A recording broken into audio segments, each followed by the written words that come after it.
Bon, bonjour et pardon pour ce retard, hein, pardon de commencer seulement maintenant. Donc, on fera, si possible, on va essayer de s'y tenir, un propos introductif de chacun, limité dans le temps, et puis ensuite ils se répondront brièvement, de manière encore plus limitée.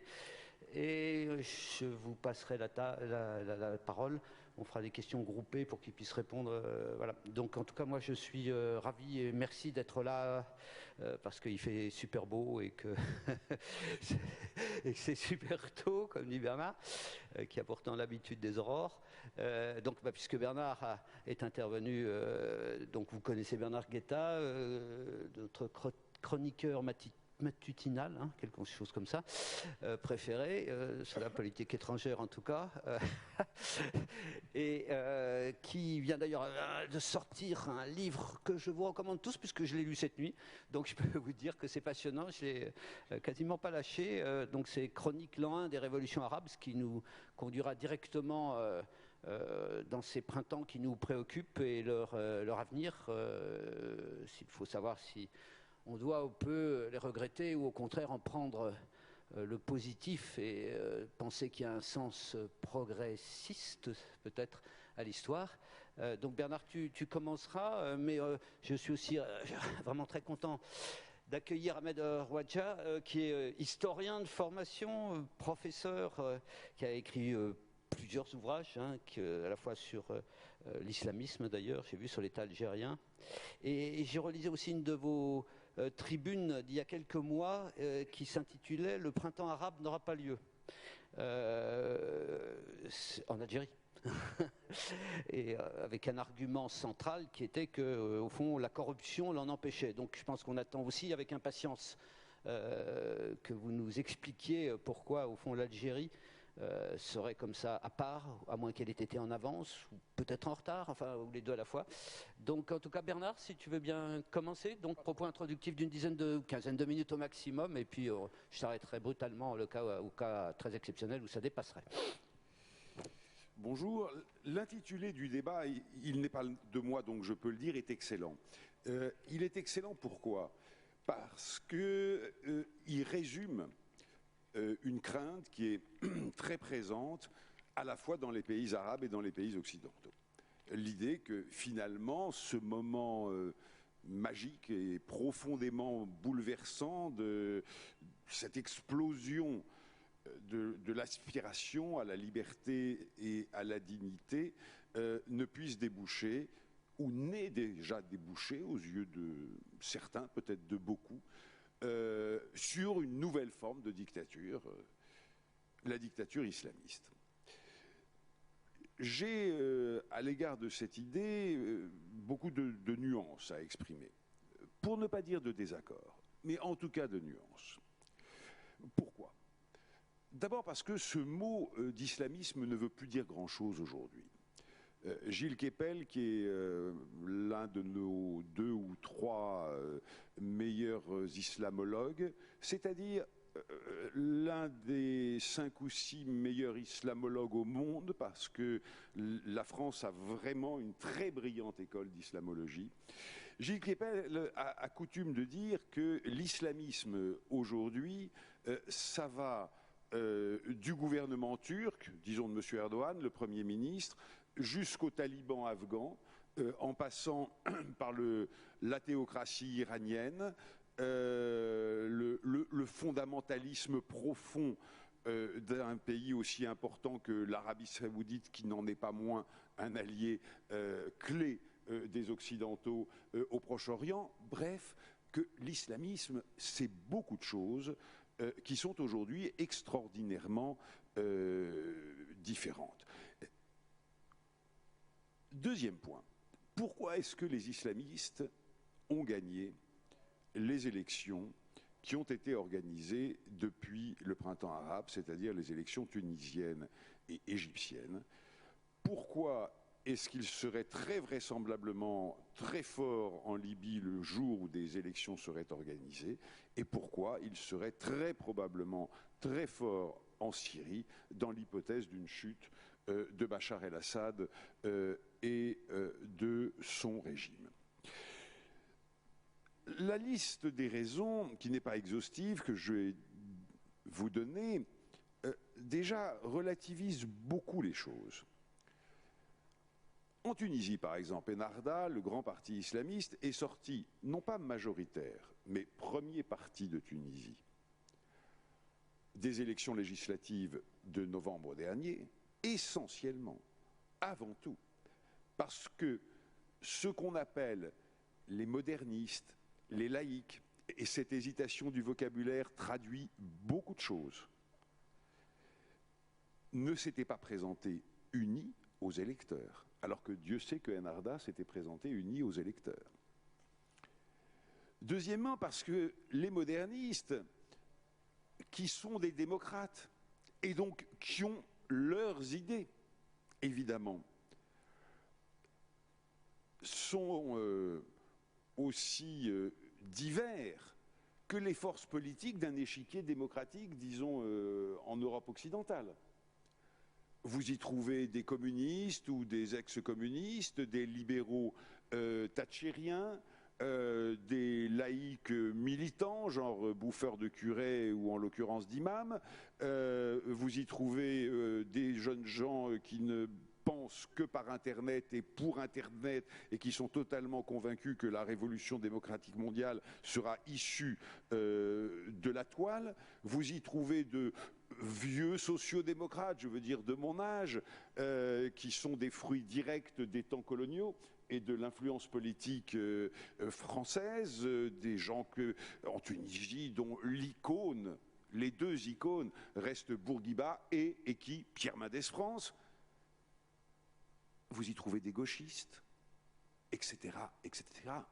Comment voulez-vous que Alain Madelin et M. Mélenchon fassent un front commun pour s'unir aux islamistes? Si vous ajoutez à cela Besancenot, j'en passe et des meilleurs, ben évidemment que c'est difficile. Évidemment que c'est difficile, mais néanmoins, Ennahda n'était pas sorti majoritaire, mais seulement premier parti des élections.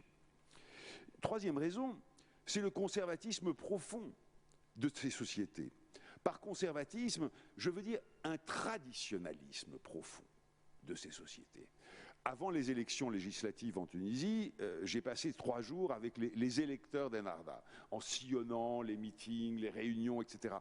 Et quand je parlais aux gens, ou d'ailleurs quand ils venaient me parler, parce qu'il y avait une soif d'aller parler à un journaliste européen, pas particulièrement français, un journaliste européen, pour lui dire non mais comprenez, est-ce que vous comprenez bien que nous ne sommes pas Ben Laden, que nous ne sommes pas les talibans afghans? Regardez-moi monsieur, est-ce que j'ai l'air d'un égorgeur, d'un fanatique? Je ne suis pas un fanatique, mais qu'est-ce que je suis?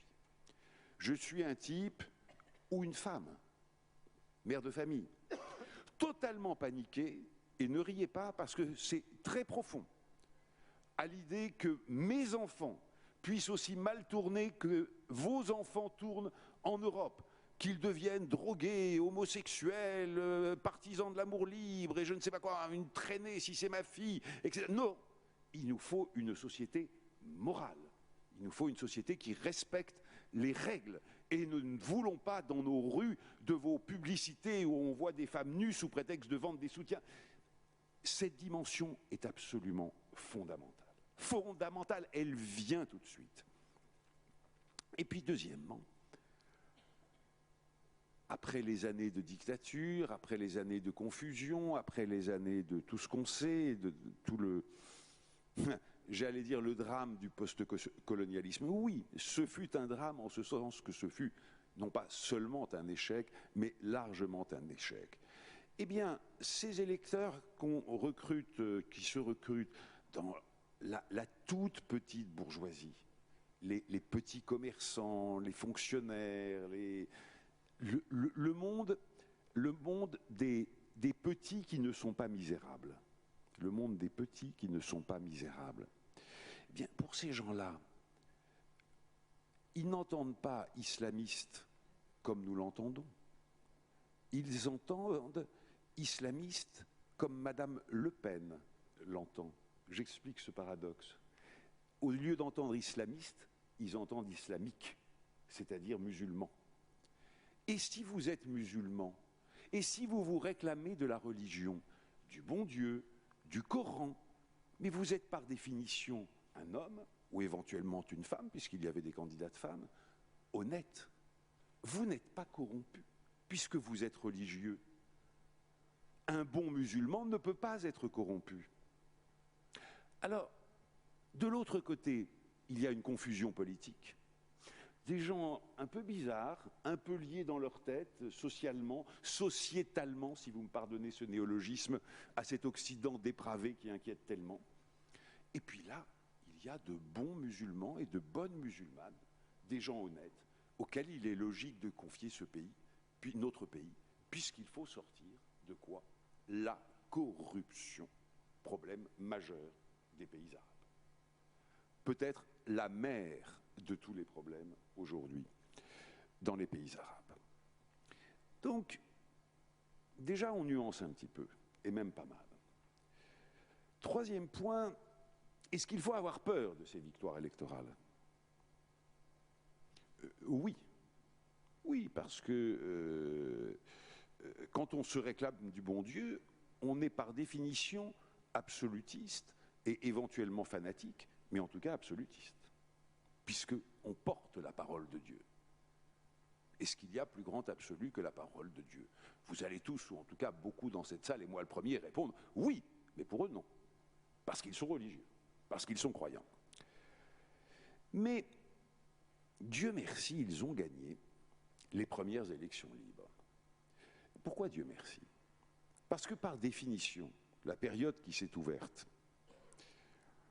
est formidablement difficile du point de vue économique et social, et qu'il y a un bon Dieu, puisqu'il vient de leur filer le fardeau de la transition.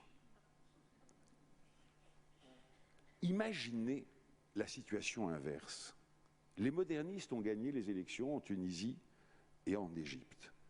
Et le parti de Dieu, le parti des gens vertueux, des gens honnêtes, est dans l'opposition et peut dénoncer, à juste titre, puisque c'est la réalité, la montée du chômage, l'effondrement de l'économie, la dégradation de l'administration, bref, la dégradation de tout.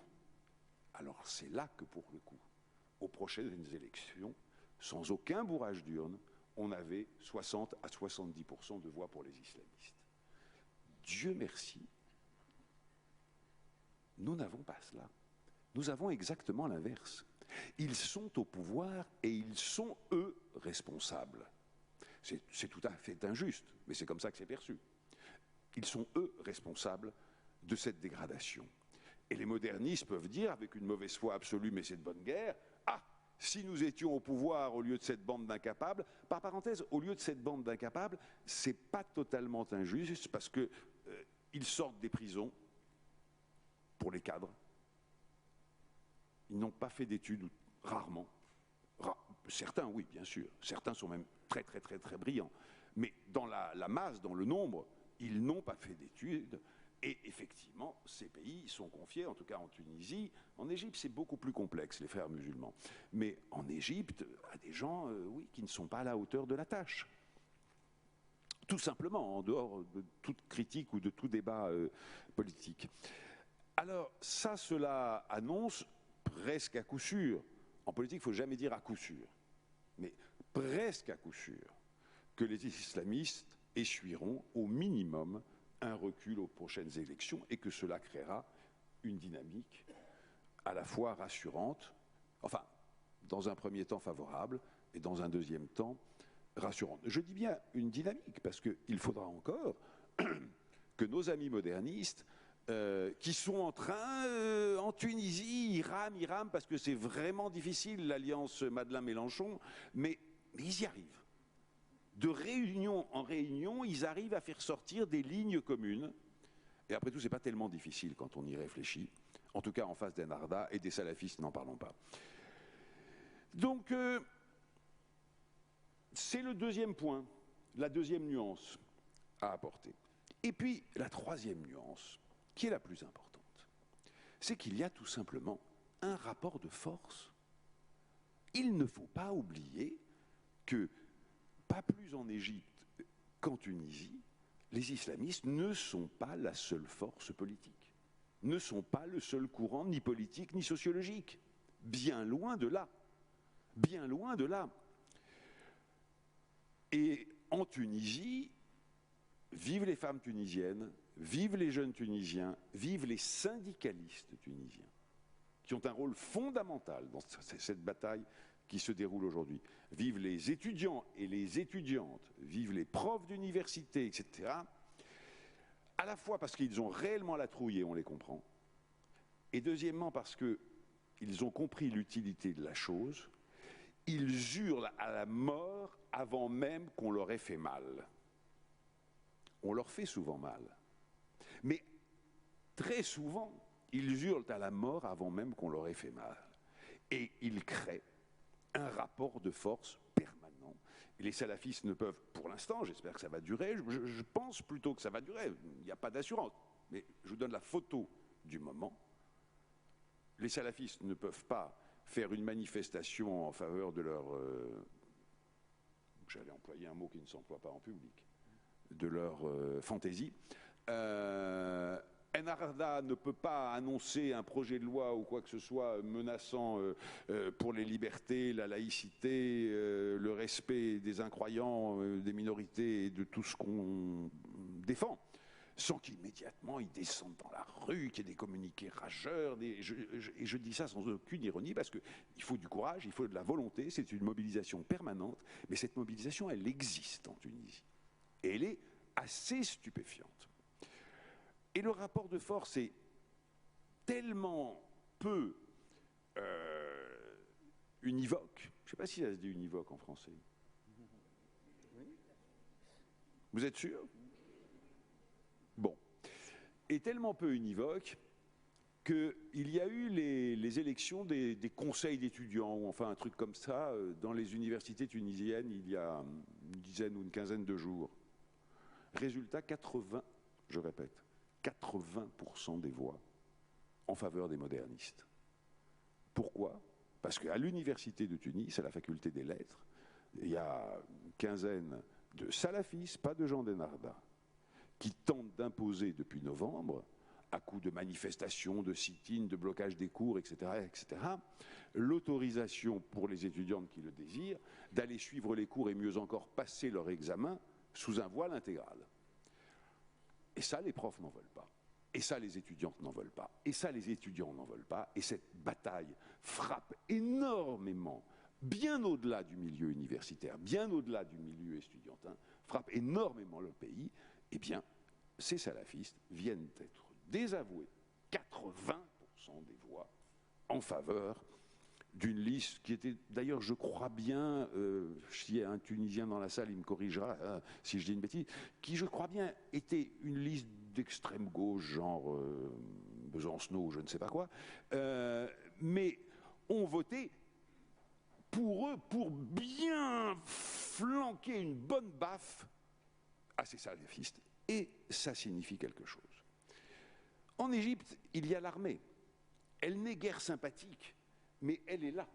Et c'est un élément du puzzle, et évidemment que les frères musulmans, et tout le monde d'ailleurs, sont obligés d'en tenir compte. Et puis enfin, il y a, et il ne faut pas l'oublier, les divisions profondes des islamistes eux-mêmes. Car si les modernistes sont très divisés, les islamistes le sont.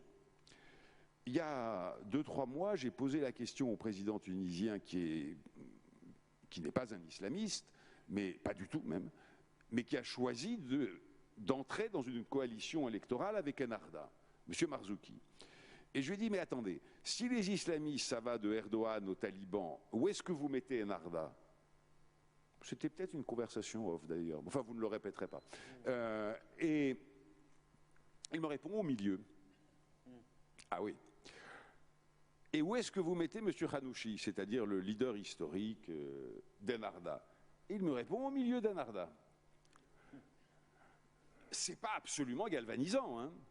C'est pas absolument rassurant. Et c'est Marzouki qui dit ça, c'est-à-dire leur allié tactique, conjoncturel, mais enfin, quand même.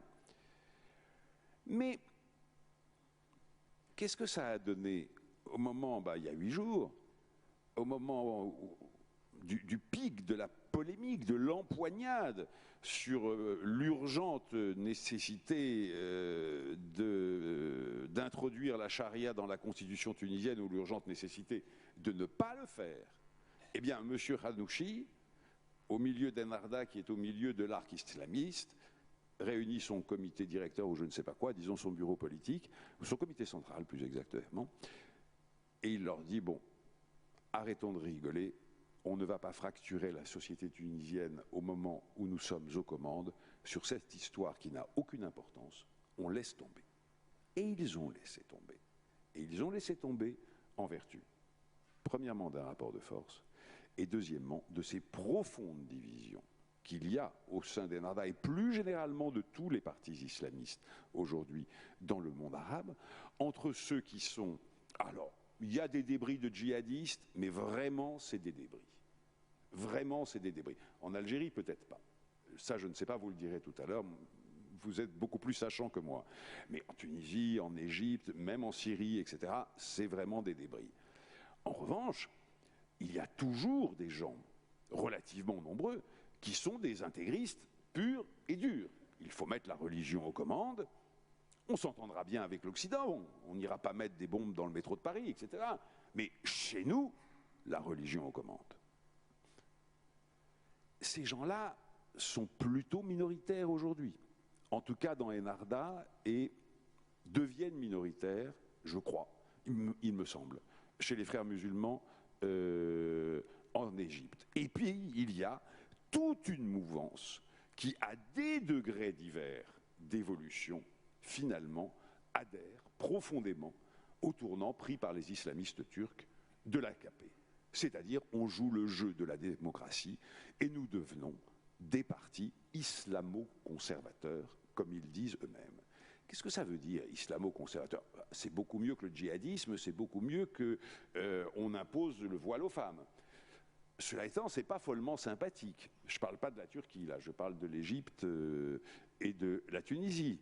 Parce que c'est un mélange, disons du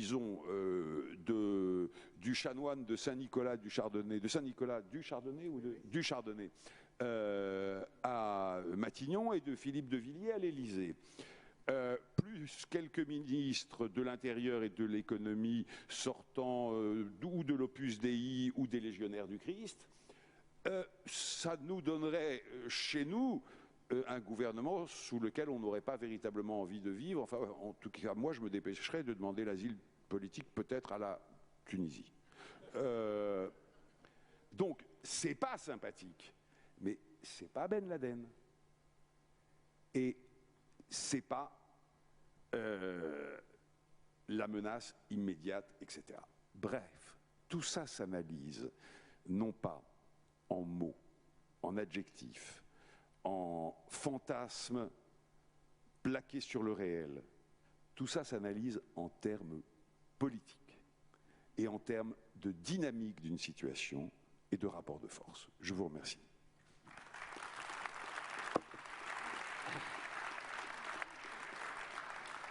Merci Bernard. Voilà effectivement une vision dynamique, voire optimiste. On verra si tout à l'heure elle n'allait pas trop.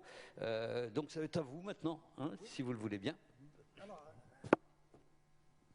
comment commencer? Bon, je suis un peu... je pense qu'il a pris l'essentiel, Bernard, il ne m'a rien laissé. S'agissant de l'Algérie, les préoccupations essentielles de la majorité des Algériens, c'est-à-dire le petit peuple, ce n'est pas du tout une république islamique, mais c'est comment faire tomber le régime actuel. Sauf que ce petit peuple, il n'a pas d'alternative, c'est-à-dire il n'a pas de parti politique crédible, aussi bien démocrate, moderniste qu'islamiste. Les Algériens ont été échaudés par la guerre civile, c'est-à-dire par l'explosion d'octobre 88 et la décennie noire qui a déchiré, qui a ensanglanté le pays. D'autre part, la préoccupation des Algériens, donc, c'est la fin de la corruption du régime, et ce n'est pas seulement la corruption. c'est aussi l'arbitraire. L'arbitraire administratif et judiciaire. C'est une justice bananière. C'est une justice qui ne protège pas le citoyen algérien. J'ai l'impression qu'en Europe, on exagère, on amplifie le phénomène islamiste intégriste, mais on oublie que les musulmans débonnaires, c'est-à-dire traditionnels, qui suivent l'islam de leurs ancêtres, réduits au rituel, aux 5 piliers de l'islam, c'est-à-dire la prière, etc. Ces musulmans débonnaires traditionnels, leur problème, donc, ce n'est pas d'instaurer la charia, parce que dès lors même qu'ils suivent les règles, le culte traditionnel, la charia, le mot charia, provoque chez eux un frisson d'horreur. Parce que c'est quoi la charia telle qu'elle est inscrite dans le Coran? C'est couper les mains du voleur. C'est trancher la langue du menteur. C'est poursuivre l'adultère. Donc c'est une loi très très contraignante, même pour le musulman foncièrement croyant. Et donc, je ne vais pas théoriser. Je suis en train de reproduire le discours des gens, de la majorité des gens, leurs discussions en aparté un peu partout. Donc, c'est la charia qui les fait éloigner de l'intégrisme. Cela ne veut pas dire qu'il n'y a pas d'intégristes. D'ailleurs, il n'y a pas un islam, il y a des islams. Il y a l'islam tunisien qui n'a rien à voir avec l'islam, vous allez être surpris. Et pourtant, qu'est-ce qui est réuni, qu'est-ce qui donne une identité à un musulman? C'est le Coran. Mais ce Coran, il est interprété diversement selon les lieux géographiques, les conditions culturelles et historiques. Par exemple, l'attachement des Algériens à l'islam, c'est un attachement purement traditionnel et qui reflète les frustrations coloniales. La colonisation française a dépossédé les Algériens de leur identité et elle a complètement effacé l'identité algérienne. Et le retour à l'islam, c'est un retour plutôt identitaire que proprement musulman. C'est-à-dire ce n'est pas une défense de l'islam coranique. L'islam a donné aux Algériens une identité qui leur manquait. Et qui leur manque encore. Même après l'indépendance, cette identité, elle est perturbée, elle est troublée, elle est confuse parce que le régime politique algérien, enfin le FLN, n'a pas donné des références stabilisantes à cette population parce qu'il y avait le socialisme à la soviétique, il y avait l'autoritarisme de Boumedienne, il y avait l'ouverture démocratique, mais seulement en surface, en apparence. Il y a l'économie de marché, mais qui est une économie, on épouse une économie de marché dont on ignore les règles. On n'applique pas les règles de l'économie de marché parce que c'est une économie de l'informel. Et la monnaie de singe, c'est-à-dire le dinar, ne vaut rien. Il n'est pas coté en bourse. Et par ailleurs, l'économie algérienne elle-même, elle est complètement extravertie et elle dépend de la manne pétrolière. Alors là, pourquoi il n'y aura pas, pour moi, de printemps arabe en Algérie? Parce que qui dit printemps, dit les fleurs, etc., le beau temps, enfin. Le printemps, c'est pas...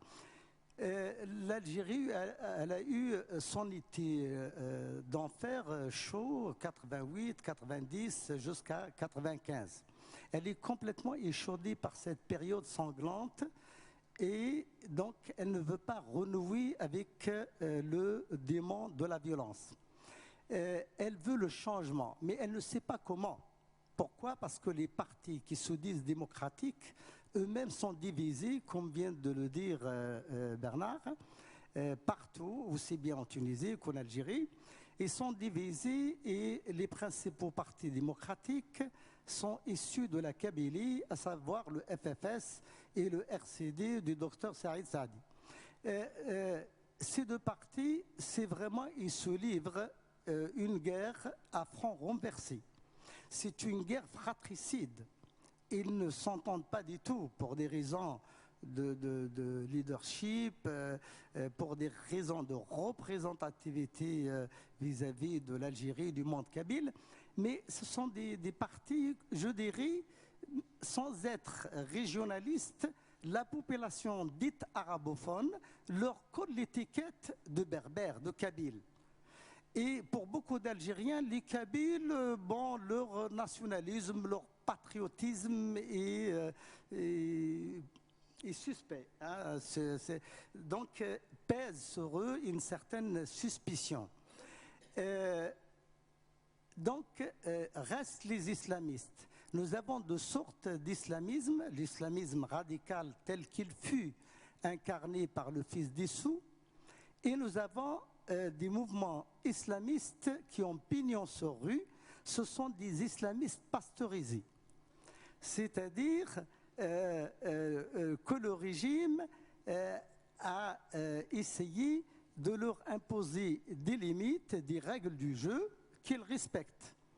Autrement dit, même s'ils parlent de la charia, ils s'efforcent quand même de dire, bon, c'est pas le moment de comme font exactement les Tunisiens de la Nahda, de Rannouchi, tout simplement pour ne pas effaroucher la population.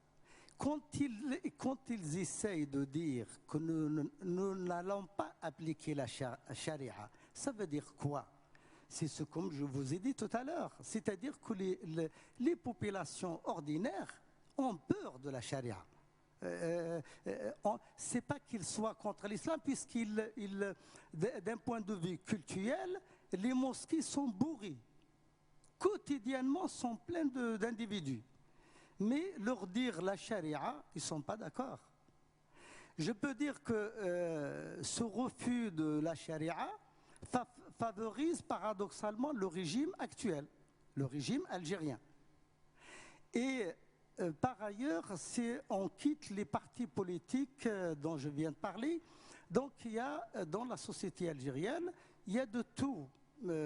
C'est-à-dire, nous avons bien sûr des tribus berbères, les Chaouis, les Kabyles, les Meuzabites, etc., les Tergis. Tous ces gens-là ne partagent pas la même vision du monde, ils n'ont pas les mêmes attentes et donc ils ne cherchent pas la charia. Ils cherchent donc un changement. Et je dirais plutôt un changement dans le sens de la démocratie, même si la notion de la démocratie leur échappe. C'est-à-dire le concept reste flou. Il est toujours reporté au capitalisme, non pas à la démocratie proprement dite, mais il est quelquefois assimilé confusément au capitalisme exploiteur. Mais en règle générale, les gens aspirent à la liberté, à la démocratie, mais ils ne voient pas comment réaliser ce rêve. Et le problème donc central, c'est la hugra, c'est un mot très fort en arabe dialectal qui connote l'injustice, l'arbitraire, l'absence de droit, tout simplement. Et qu'est-ce qui empêcherait qu'un printemps arabe se produise en Algérie? C'est un élément essentiel, à mon avis, central. Et qu'on ne saurait comprendre que lorsque on saisira les structures anthropologiques et les représentations mentales de la population locale. C'est que l'attachement au patriotisme algérien, indépendamment de l'arbitraire du système, malgré la détestation que le peuple éprouve à l'égard du régime, les Algériens ils sont très attachés à l'unité, à la cohésion nationale. Ça, c'est un élément important. D'autres éléments aussi, il faut dire que le régime algérien, c'est un régime atypique dans le monde arabe et musulman. Il est à la fois moderniste, je dirais même laïque, bien que l'islam soit inscrit religion d'État dans la Constitution. Et que le régime, l'État algérien, se dépose à la fois comme le dépositaire de la religion, du sacré qu'il gère à sa manière, mais le gardien aussi de l'orthodoxie fondamentaliste. Je dirais que l'État algérien, il est à la fois un État fondamentaliste dans la mesure où il protège l'islam, il protège l'islam, mais en même temps il y a une surenchère pour ne pas donner la possibilité aux islamistes de se faire reconnaître par la population. Il interdit l'alcool, il poursuit les cafetés, les bistrots. Il y a énormément de fermetures de bars. Mais en plus, pendant le carême, mais vous n'avez pas le droit de manger, de manger dehors. C'est complètement interdit. Donc c'est l'État qui applique en quelque sorte le programme du Front islamique du salut dissous. C'est un paradoxe. Je veux dire, les milices islamistes poursuivies dans les années 90, les femmes en bikini sur la plage, traquer les islamistes, les citoyens qui buvaient, et c'est maintenant l'État algérien qui le fait. Mais c'est quand même un paradoxe incurable, inextricable. Bon, autre chose qui empêche le printemps arabe, entre guillemets, en Algérie, c'est que l'État algérien, malgré la corruption qui le gangrène, etc., il demeure une véritable mamelle, c'est-à-dire un État providence. Les gens, malgré les difficultés de logement, de se loger, lorsque des logements sont distribués aux démunis, ces démunis deviennent propriétaires de leur logement. Systématiquement, les distributions de logements, il y a des filets sociaux, filets sociaux de sécurité, c'est-à-dire les gens, ils ont la sécurité sociale, ceux qui travaillent. C'est-à-dire le système français, il y a des éléments très positifs du système français qui ont été maintenus. La sécurité sociale, les hôpitaux publics, c'est-à-dire les soins, et aussi des aides de l'État aux couches défavorisées. Et cette générosité de l'État tient au fait que l'Algérie possède des ressources, des liquidités, des recettes très importantes tirées du pétrole, et grâce à l'enchérissement du pétrole, le pays donc pourrait pour quelques années encore éviter, s'épargner une guerre civile. Il y a une chose, il pourrait y avoir des émeutes. Et d'ailleurs, les émeutes sont quasi quotidiennes en Algérie. Quasi quotidiennes. Il peut y avoir des émeutes localisées, des manifestations, mais il n'y aurait pas de débordement. Le pouvoir détient de manière ferme les rênes. C'est-à-dire, il y a un quadrillage. Mais en même temps, une chose importante, le seul pays arabe où la liberté d'expression est absolue, je vous cite mon exemple. Pendant des années, depuis 15 ans, je critique de manière violente le régime, il n'y a pas que moi, je veux dire les citoyens dans la rue, ils critiquent ouvertement, même avec des insultes grossières, le chef de l'État, l'État, mais les gens ne sont pas inquiétés. Si j'étais en Tunisie ou au Maroc, j'aurais la tête tranchée. Je suis convaincu avec ça c'est ça le paradoxe de l'Algérie. Bon, il faut voir les choses de manière à la fois objective, mais s'interroger. C'est-à-dire ce qui est difficile, c'est l'analyse de ce paradoxe. Comment l'expliquer? Moi, je n'ai pas de clé pour expliquer cet état de choses. Je l'ai vu. Je l'ai subi quotidiennement, mais je ne comprends pas. Donc, une grande liberté d'expression, mais en même temps, la justice algérienne fonctionne mal. Elle est écrasée, surchargée, donc des milliers de dossiers qui s'accumulent pour des fois pour des histoires de voisinage. Les juges sont mal formés. Ils sont mal formés, donc s'accumulent des montagnes de dossiers qu'ils expédient à la va-vite, mais on expédie des gens parfois au présent, à la présent, à la va-vite parce que le juge n'a pas le temps et tout. C'est une manière de se débarrasser de ce surplus de boulot.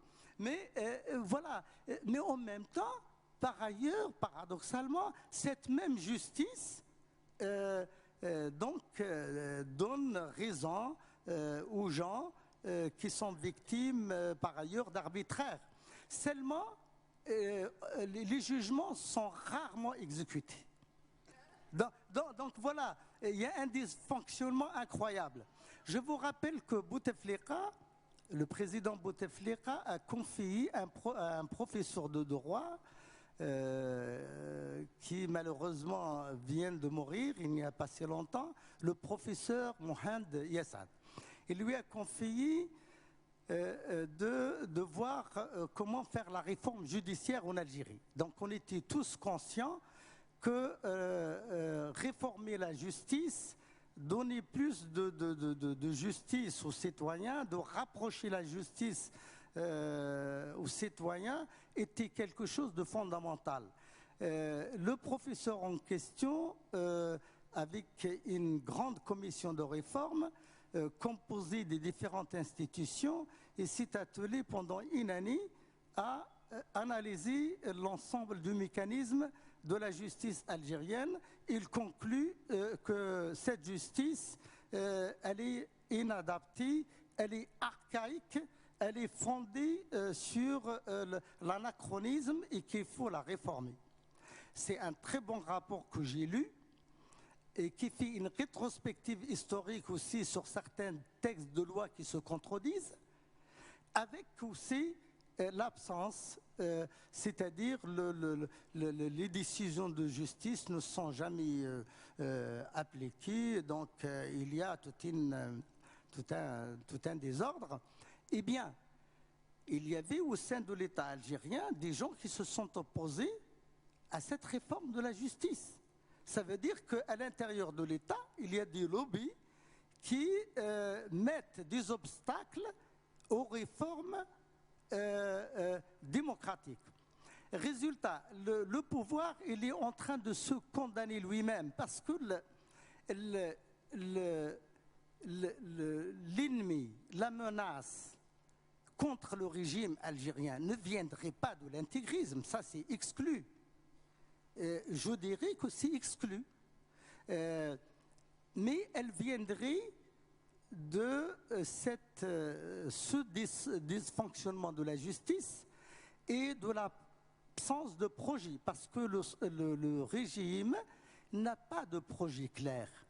C'est un régime qui est en train de gérer au jour le jour la société algérienne, qui pratique la politique du rafistolage, targuir en arabe, rafistolage, le bricolage, et donc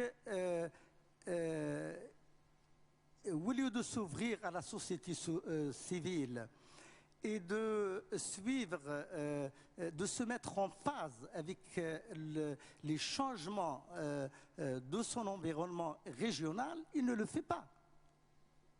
Il ne le fait pas. Donc voilà, je pense qu'il y aura certainement des problèmes graves en Algérie, des conflits, des protestations, de la casse, des manifestations, mais le régime demeure solidement assis sur ses bases. Il pourrait peut-être se donner beaucoup plus de longévité s'il s'ouvre à la société, s'il accepte les réformes, s'il se met au diapason du changement politique dans son environnement. Je voudrais dire un petit mot pour conclure, c'est que contrairement à la Tunisie, pour ne parler que de ce pays, c'est que l'élite, il n'y a pas d'élite intellectuelle en Algérie. Il y a des diplômés, mais pas d'élite intellectuelle autonome. Ce sont des élites hétéronomes, pour parler le langage de Kant, qui reçoivent leur volonté de l'extérieur, mais ils n'épuisent pas leur autonomie de eux-mêmes. Les syndicats sont complètement caporalisés, inféodés ou FLN, corrompus jusqu'à la moelle. Hein. Jusqu'à la moelle.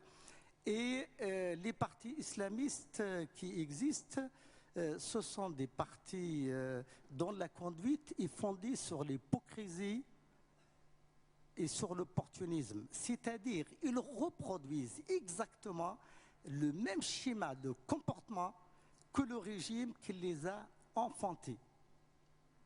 Donc, vous n'avez pas à craindre l'intégrisme en Algérie, je vous le dis là. Hein.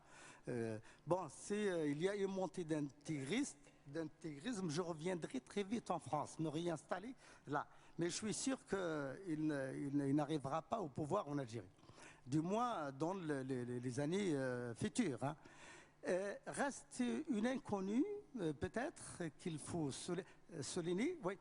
Non, je finis avec la Tunisie. C'est qu'en Tunisie, il dispose d'une élite intellectuelle et syndicale qui a toujours manifesté de l'autonomie et de l'opposition vis-à-vis de Ben Ali. Ils ont un niveau culturel et politique très élevé. Ils n'ont pas de complexe vis-à-vis de la France. Ils ne font pas de l'identité musulmane tout un truc.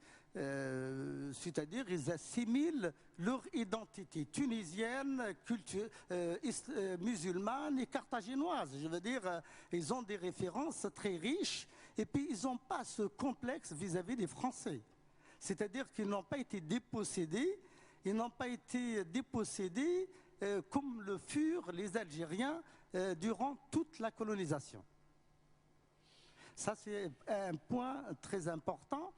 Les islamistes de Ranouchi, que je connais très bien, je vous raconte une anecdote incroyable. En 1994, je rencontre le ministre des Affaires religieuses, le docteur Chabi. Dans son département ministériel, dès que j'arrive, il me dit: voilà, votre livre, c'est le livre qu'il faut. Les frères et la mosquée, vous avez fait une belle analyse. C'est très bien. Il m'a dit, voilà, je l'ai acheté, traduit à Beyrouth. Il m'a dit, vous savez, contrairement à vous, nous les Tunisiens, on a réussi à domestiquer les islamistes. On les a éliminés complètement. Hein. C'est fini. Mais vous êtes incapables de mettre fin. Je lui ai dit, écoutez, moi je ne représente pas le pouvoir algérien. Moi je suis un chercheur. Il m'a dit, vous voyez, ça y est, ça va être la République islamique. Nous sommes un régime démocratique et solide. Il pensait qu'il était démocrate et que le régime tunisien va perdurer. Voilà, c'est comme ça. Il m'a dit, je vous présente le président, je vais vous conduire chez Ben Ali. Je lui ai dit, écoutez, je n'ai pas le temps, ça sera pour la prochaine fois. Alors, non, mais c'est très intéressant. Et alors, vous voyez l'ironie de l'histoire, c'est le régime Ben Ali qui tombe, ce n'est pas le régime algérien. Pourquoi je ne dirais pas que le régime algérien il est plus démocratique ou sympathique? C'est que c'est un régime, enfin la situation politique, j'ai dit la liberté d'expression qui a toujours prévalu en Algérie, ça a été le pouvoir l'a octroyé, le peuple l'a arraché de haute lutte, donc elle est devenue un défouloir pour tout le monde, c'est-à-dire un alibi. Hein. Moi, je mène ma politique, mais vous pouvez critiquer, vous pouvez dire tout ce que vous voulez. Hein. Mais il y a aussi parce qu'ils ont des ressources politiques qu'ils tiennent de l'expérience de l'ALN, du FLN. Quand vous prenez individuellement les hommes politiques algériens, ce ne sont pas des cons individuellement. Ce ne sont pas des imbéciles. Hein, bon. Mais quand vous voyez le régime, c'est-à-dire certains politiques du régime, vous dites mais c'est pas possible, c'est des gens qui ont de l'expérience, mais qui mènent une politique erronée. Je crois que je m'arrête là. Oui, parce que là, on va exploser les temps. Merci en tout cas. Bernard, on va juste quelques compléments, si tu le veux bien. Alors très rapidement, une petite volée de questions, un peu comme un retour, comme tu fais dans ton livre, La Loi des révolutions arabes. Il arrive même à Bernard Guetta de reconnaître qu'il s'est trompé, ce qui est quand même exceptionnel pour un chroniqueur. Donc, plusieurs questions. Parmi les choses qui nous ont frappé en France, bien évidemment, c'était le vote des Tunisiens de France pour Ennahda. Donc, pourquoi est-ce que tu as une clé supplémentaire à celle que tu nous as fournie là, il y a un instant? 2, est-ce que l'idée de laïcité, quand même, avance ou pas dans tout ça, dans cette confrontation, rapidement, hein. 3, est-ce qu'il y a un poids de l'opinion internationale, des diplomaties internationales, et au fond même peut-être de ce qu'on a présenté à un moment comme une utopie, qui était l'Union pour la Méditerranée, qui, semble-t-il, a grandement... naufragé, enfin, ou peut-être pas, ou est-ce que ça représente quelque chose? Alors, non, parce que j'arrive au quatrième point qui me semble plus fort, c'est que tu fais un pari sur les difficultés économiques qu'on peut absolument renverser. C'est-à-dire qu'au fond, les difficultés économiques peuvent conduire, on l'a vu dans d'autres pays, à un accaparement du pouvoir, un durcissement du pouvoir. Toi, tu fais le pari exactement inverse, sauf que si on a un printemps d'un côté, on a aussi un hiver en Syrie. On voit qu'en Iran également, le pouvoir, la main s'abat, se referme. Donc, est-ce que ton optimisme, que je salue, avec lequel je vibre, ne mériterait pas d'être, d'une certaine façon, hélas, contrebalancé? D'abord, il faut lever un malentendu. Je ne suis pas du tout optimiste. Mais pas du tout. Ce bouquin, la conclusion porte principalement sur la très grande probabilité, et là je ne me déjuge pas en tout cas à ce jour, sur la très grande probabilité du déclenchement progressif ou rapide d'une guerre entre les deux grandes religions de l'islam, le chiisme et le sunnisme, autour précisément de la question syrienne, de la question du nucléaire iranien. Non, je ne suis pas du tout un optimiste. Simplement, je me distance profondément de l'attitude qui consiste à dire les islamistes ont gagné les élections en Égypte et en Tunisie, ils les gagneraient ailleurs, donc point final, c'est apocalypse now. Non, c'est un peu plus compliqué que ça. Je crois que nous sommes tous les deux d'accord d'ailleurs pour le dire, et pas seulement nous deux. Bien sûr que non. Bon, alors maintenant il faut m'aider. Les questions, parce que moi je les ai déjà oubliées. Ah oui, pourquoi en France? Mais Nicolas, il faut se mettre devant une réalité. C'est pas parce que on vit en France qu'on n'est pas réac et con. Voilà les raisons qui ont poussé des Tunisiens si nombreux à voter pour Ennahda en Tunisie, mais sont fondamentalement les mêmes que celles qui ont poussé. Ils sont réactionnaires, je veux dire, ces électeurs-là sont réactionnaires, sont traditionnalistes, ils n'aiment pas la licence dans les mœurs, etc. Mais écoutez, après tout, vous savez, les droites religieuses, réac, puritaines, etc., d'abord, on en a toujours, et deuxièmement, il faut quand même se souvenir que c'était l'espèce dominante de la droite il n'y a pas si longtemps dans les pays d'Europe occidentale. Ok, la laïcité, l'idée de laïcité, est-ce qu'elle progresse ou bien au fond c'est que des bouffeurs de curés, comme tu disais tout à l'heure, ou d'imams? L'idée de laïcité, ben, écoutez, oui, moi je trouve que le fait que Enarda ait dû renoncer à introduire la charia dans la Constitution, même si c'est provisoire, je n'en sais rien, mais cela traduit certainement au jour J un rapport de force qui est beaucoup plus favorable à l'idée, soyons précis, de la séparation de l'Église et de l'État qu'à l'intégrisme et à la théocratie. D'accord. Alors 3, évidemment, le poids de l'opinion internationale, de la diplomatie, voire d'une utopie qui serait l'Union pour la Méditerranée. Alors justement, c'est ça. On peut faire la synthèse des 3 questions. Je crois pour ma part que l'idée de l'Union pour la Méditerranée était une intuition profondément juste, que Nicolas Sarkozy n'a pas su la mener à bien parce que il l'a lancée dans sa phase anti-Bosch. Il disait les Boches dans les conversations privées. Monsieur Guetta, on n'aime pas les Boches. Monsieur le Président, vous peut-être pas, mais enfin moi, enfin bon, oh arrêtez. Bon, l'Union pour la Méditerranée, c'était l'idée que la France est dominante dans l'Europe du Sud et qu'en s'appuyant sur les pays arabes, elle pourrait enfin circonscrire l'Europe du Nord et les Allemands. Si on réduit cette intuition juste à cette pauvre, misérable petite manœuvre, eh ben, premièrement, on se casse la gueule, c'est ce qui s'est passé, parce que les Allemands ont dit, écoutez, ça va, on a compris, non, s'il y a une union pour la Méditerranée, c'est dans un dialogue entre l'ensemble de l'Union européenne et l'ensemble du monde arabe, et certainement, bon, etc., etc. Mais il faut revenir d'urgence à cette intuition. Pourquoi ?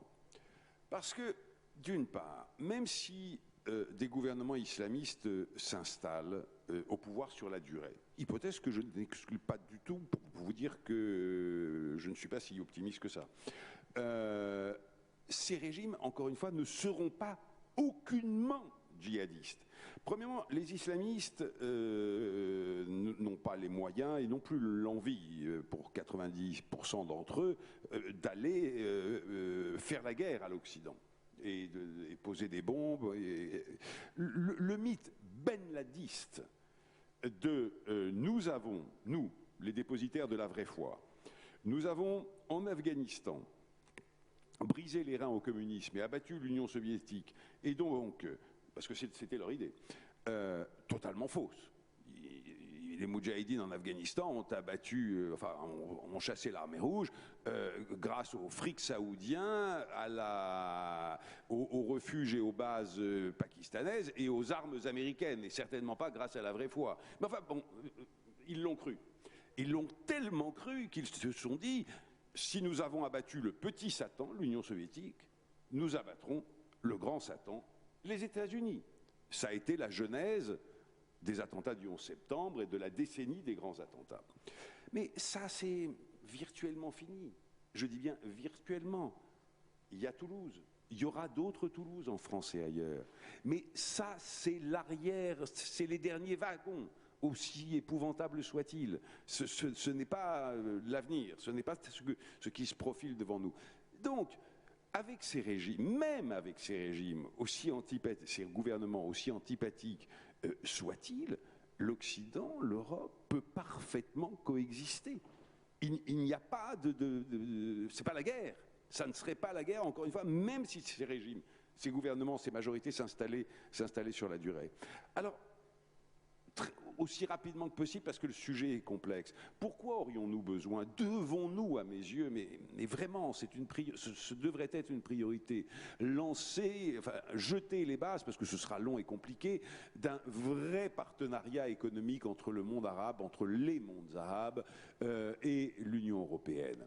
Mais premièrement, parce que la Méditerranée est un lac intérieur et que nous ne pouvons pas être indifférents à ce qui se passe sur l'autre rive, parce que les répercussions se font sentir immédiatement chez nous, et pas seulement en termes de vagues migratoires. Deuxièmement, parce que l'Union européenne a besoin, je vais prononcer des gros mots, mais après tout Marx l'a fait avant, a besoin de marché. Ils sont évidemment dans les pays arabes et derrière les pays arabes en Afrique subsaharienne.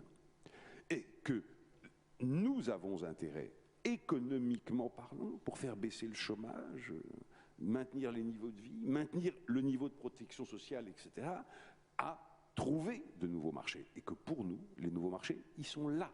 Contrairement à une légende, ils ne sont pas en Chine. La Chine, très bientôt, n'aura plus besoin des importations occidentales. Donc, ne dédaignons pas ce qui est sous nos fenêtres au profit de ce qui est à 8000 km.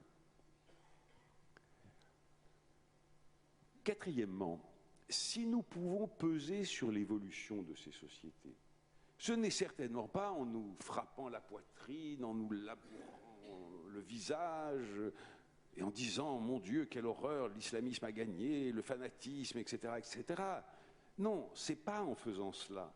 C'est en étant présent, activement et positivement, c'est-à-dire en projetant une image et une réalité bénéfique de l'Union européenne. Et nous pouvons naturellement le faire dans un cadre d'un grand donnant-donnant qui est « on vous aide, économiquement parlant, de toutes les manières possibles », par exemple en relocalisant les délocalisations asiatiques vers le monde arabe, je répète, en relocalisant les délocalisations asiatiques vers le monde arabe.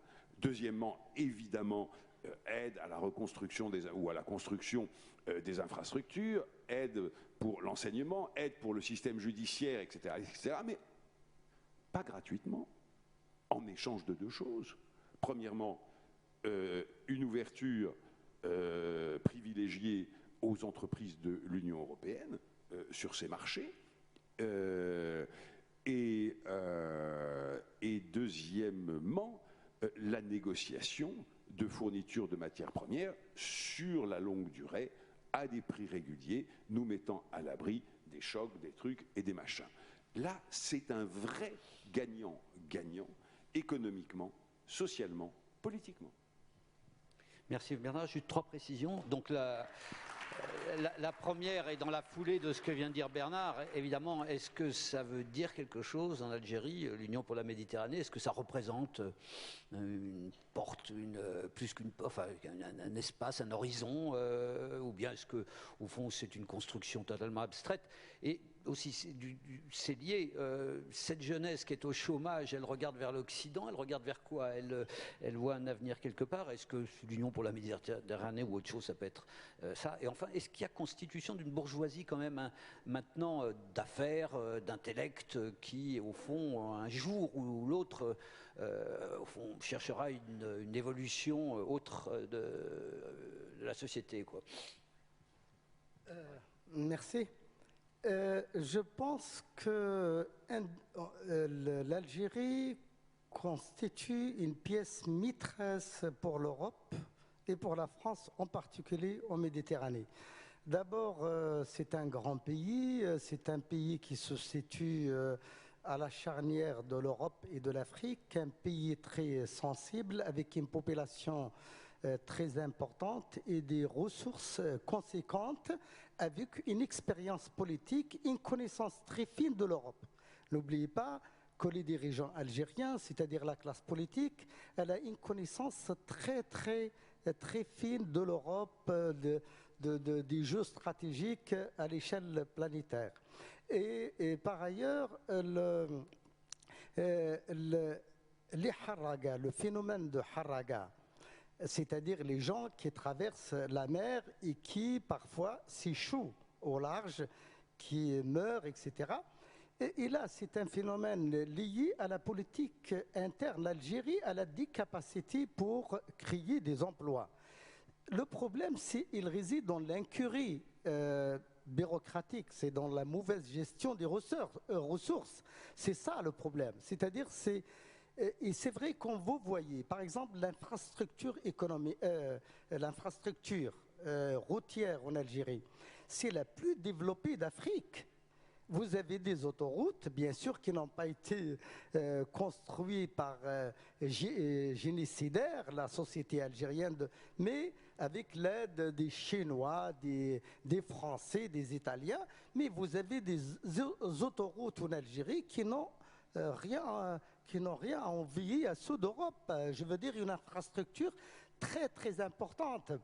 Et alors, le problème, c'est que après la privatisation, c'est-à-dire après que l'Algérie a privatisé, soi-disant, les entreprises publiques, eh bien, elle a provoqué une saignée de l'économie algérienne parce que les acheteurs qui ont acheté les entreprises étatiques avec un dinar symbolique, ils les ont revendues. C'est devenu une affaire d'agiotage, de spéculation, et qui ont complètement détruit l'appareil industriel, puisque l'Algérie devait décoller industriellement avec Boumedienne dans les années 70. Or, la sidérurgie a été revendue aux Indiens, les autres entreprises d'État ont été bradées, et le pouvoir il se trouve complètement impuissant à récupérer les biens qu'il a bradés et mettre la machine économique en marche. Donc l'Algérie, elle vit des importations grâce au pétrole, hein, alors qu'elle a, je crois, plus de 137 milliards d'euros dans les caisses. Et plus de 137 milliards d'euros, sans compter d'autres caisses noires qui sont bourrées d'argent. Or, cet argent n'est pas investi. Par ailleurs, les seuls industriels qui font preuve de dynamisme, c'est Sovital, c'est Rabrab, le fameux industriel algérien de l'agroalimentaire. Donc, on lui met des bâtons dans les roues. Donc, il y a, on a parlé de bourgeoisie. Bien sûr, nous avons une bourgeoisie, mais c'est une bourgeoisie de parvenus, de corrompus, des gens qui ont volé, qui n'ont pas gagné de l'argent et des biens par leur propre initiative. C'est des gens qui ont amassé, en utilisant les ressources administratives, politiques, pour rafler, c'est-à-dire les biens de l'État. Ils sont devenus du jour au lendemain bourgeois, entre guillemets, mais c'est des bourgeois parasites et incultes, souvent incultes. Voilà le drame. Ils ne mettent pas leurs enfants dans les universités américaines Bien sûr, donc... ça c'est pas nouveau. Non seulement ils ne mettent pas leurs enfants aux universités américaines, européennes, mais ils soignent ils font accoucher leur épouse ici, dans les hôpitaux parisiens et new-yorkais, pour obtenir la nationalité. Mais ils viennent se soigner quand ils ont un mal de tête, de rein, de cœur. Ils viennent se soigner en Europe. Voilà. Et donc il y a des contradictions. Donc c'est la salle a des questions. Donc oui, parce que c'est le moment des questions. C'est ce qu'on est venu me dire. Je suis désolé. Comme c'était passionnant, je me suis laissé avoir. J'ai écouté. Donc écoutez, si vous avez des questions, je pense qu'il doit y avoir des micros qui vont venir jusqu'à vous, qui vont quasiment voler. Voilà, il y a des messieurs par ici, une dame par là-bas. Enfin bon, on va prendre ça par volée, comme ça, on va en prendre 4, 5 donc le plus rapidement possible. Si vous pouvez porter le micro pendant ce temps, allez-y monsieur, puis après on enchaîne là-bas. Je voudrais savoir s'il y a dans les pays arabes actuellement une conscience ou une connaissance de leur histoire qui est quand même différente de ce que racontent les religieux. Par exemple, il y a eu des mouvements agnostiques dans l'islam dès le XIe siècle, bien avant l'Europe. Il y a eu, dans une période récente, des partis communistes laïcs extrêmement importants qui ont été anéantis par la répression, mais enfin, ils ont existé en Iran, en Irak, en Égypte. Et on parlait tout à l'heure de l'interdiction des boissons alcoolisées. C'est complètement ridicule. Les plus grands poètes du vin, c'est des poètes musulmans. Est-ce que, par exemple, nous, on vient d'avoir ici manifestation, la Bastille, la Commune, c'est-à-dire on exploite notre passé, on l'utilise. Est-ce qu'il y a quelque chose comme ça dans vos pays? Merci, allez-y, on va enchaîner.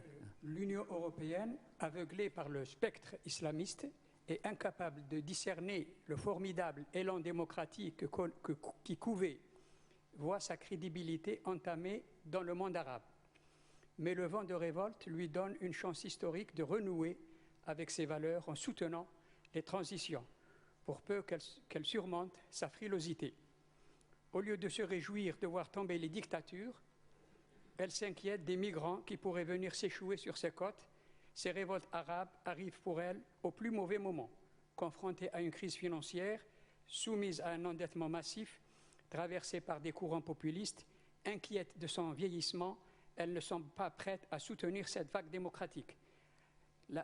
Avec l'ascension du printemps arabe, quelle est la vision en Algérie plus particulièrement du paysage politique qui se dessine en perspective? Merci bien. Merci à vous. Il y a une dame aussi juste un peu plus bas là. Allez-y, enchaînez, quelqu'un doit avoir le micro par là. Allez-y, monsieur. La question est pour notre ami algérien. D'abord, je me présente, Amrani Chérif, franco-algérien. Je suis descendu récemment d'Algérie et j'ai constaté le phénomène de vieillissement de la jeunesse. Ah oui, j'ai mes anciens élèves, ils sont plus grands que moi, mais apparemment, on aurait effacé leur mémoire. Ils ne se souviennent plus de certaines années, ils se souviennent que certaines années de bonheur. Apparemment, le bonheur en Algérie, il a disparu. Je voudrais bien savoir pourquoi. Est-ce que c'est toujours les politiques qui lavent le cerveau des gens? Merci. Oui, moi je voudrais déjà saluer cette initiative de Marianne, il faut le dire. Moi j'ai fait quelques ateliers, si je peux appeler ça ainsi. C'est pas tous les jours à Marseille qu'on a la possibilité, on va dire, on a fait pas mal de catharsis. Ce sont des sujets tellement sensibles, tellement vastes, tellement profonds. Et je ne veux pas non plus être désagréable avec les médias. Monsieur Domenech, je m'en excuse, je vous ai un petit peu interpellé hier. C'était pas du tout dirigé contre vous. Mais de grâce, il faut que les médias français et peut-être même européens perdent cette fâcheuse habitude de parler déjà très vite et de faire les questions et les réponses à la place des autres. Je m'explique. Comme vient de le faire ce chercheur algérien, vous voyez que vous étiez très attentifs, tout comme nous d'ailleurs. Écoutez les Algériens, laissez-les parler. Ne parlez pas à leur place. Écoutez les Tunisiens, écoutez les Marocains. Et vous savez, c'est le meilleur service que vous pouvez rendre à la démocratie et c'est le meilleur service que vous pouvez également rendre à votre crédibilité. Je referme la parenthèse. Oui, non, mais ça manque dans le paysage médiatique, tout ça. Moi, j'en ai marre d'entendre que c'est une forme de tutelle. Monsieur Guetta, vous avez dit des choses extraordinairement justes. Votre livre, je l'ai lu, il est très bien. Mais vous savez, vous ne pouvez pas répondre à la place des autres. Mais je comprends votre interrogation et la nôtre également. Mais si vous écoutiez l'autre, de l'autre côté de la Méditerranée.